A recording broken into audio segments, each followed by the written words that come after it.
Pensa só numa dupla de criminosos. Eles são praticamente idênticos, espalham uma doença perigosa por aí, e o problema é que nem os maiores especialistas conseguem dizer quem é quem. Essa é a história de como a luz e a inteligência artificial estão chegando para desvendar esse mistério invisível. Bora entender isso.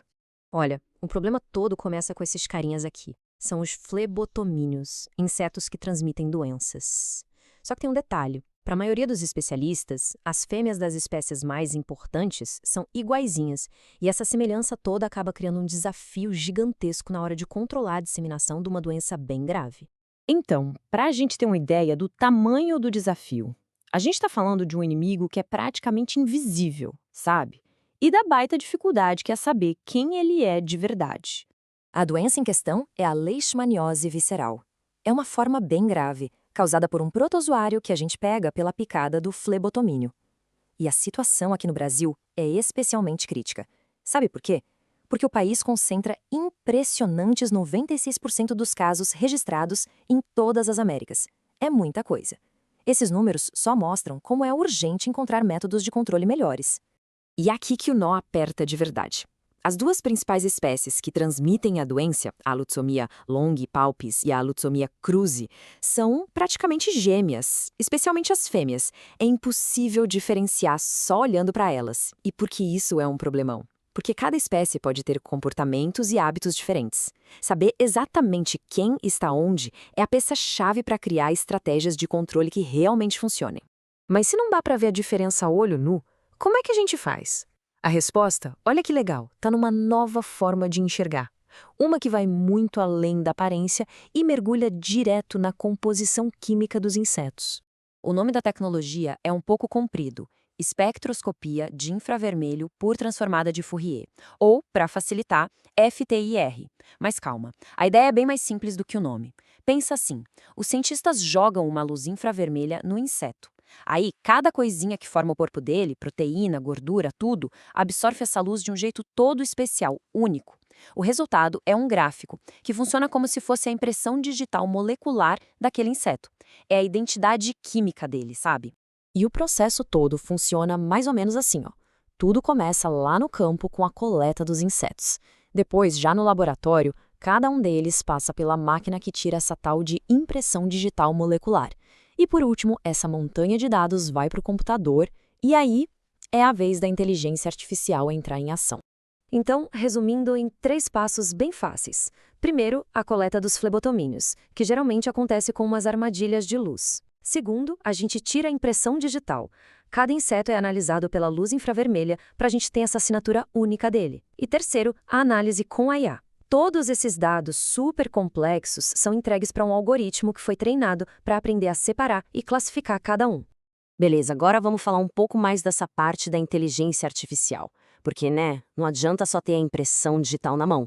Alguém, ou melhor, algo, precisa conseguir ler e interpretar milhares delas para achar o que realmente importa: os padrões. Uma das técnicas que a IA usa se chama Análise de Componentes Principais, o PCA. Imagina que você tem uma bagunça de dados, um monte de informação. O PCA é tipo uma ferramenta que chega e organiza tudo, sabe? Ele basicamente encontra o que é mais importante, as maiores diferenças entre as impressões digitais. Isso ajuda a IA a focar no que interessa de verdade e a separar os insetos em grupos. Fica muito mais fácil de ver quem é quem. No fundo, a IA funciona como um classificador superpotente. Ela é treinada para enxergar aquelas diferenças mínimas, sabe? Coisas na química deles que são invisíveis para a gente, para o nosso olho e até para um microscópio. Certo, a teoria é incrível, a gente já entendeu, mas e na prática? Será que funciona mesmo? Chegou a hora de ver os resultados, de colocar a tecnologia à prova. Olha, o primeiro resultado de um estudo lá de 2021 foi de cair o queixo, 100%. A técnica foi tão, mas tão precisa que conseguiu diferenciar com 100% de acerto populações da mesma espécie, só que de lugares diferentes do Brasil. Pensa nisso. Ela pegou diferenças químicas minúsculas, causadas provavelmente pelo ambiente de cada grupo.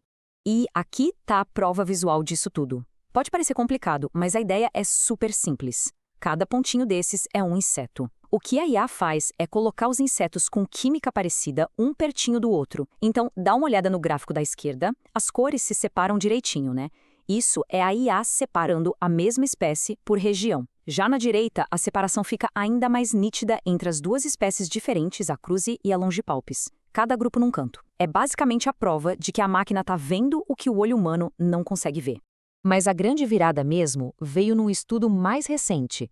Eles finalmente usaram a técnica para o desafio original: separar aquelas fêmeas que pareciam idênticas de Lutzomia longipalpis e Lutzomia cruzi. E o resultado? Mais de 95% de precisão. É um sucesso absurdo para algo que, até então, era considerado impossível. Beleza, uma precisão dessas é um feito e tanto para a ciência. Mas na prática, o que isso muda para a saúde de todo mundo? Vamos ver por que essa descoberta é tão gigante.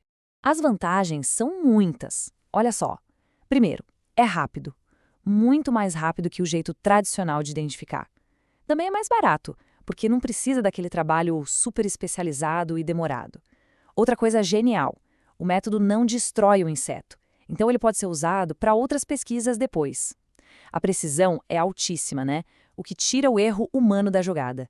E talvez o ponto principal, isso torna a identificação muito mais acessível. A gente deixa de depender de pouquíssimos especialistas no mundo todo. Isso pode acelerar, e muito, o controle de doenças em qualquer lugar. E tudo isso deixa uma pergunta no ar, né? Se essa mistura de luz e IA funciona tão bem para esses insetos, imagina o potencial. Será que essa tal impressão digital molecular não poderia virar um novo padrão para a gente rastrear todo tipo de transmissor de doença por aí? Mosquitos, carrapatos, tudo? Poderia ser uma verdadeira revolução na forma como a gente vigia e controla epidemias no mundo inteiro.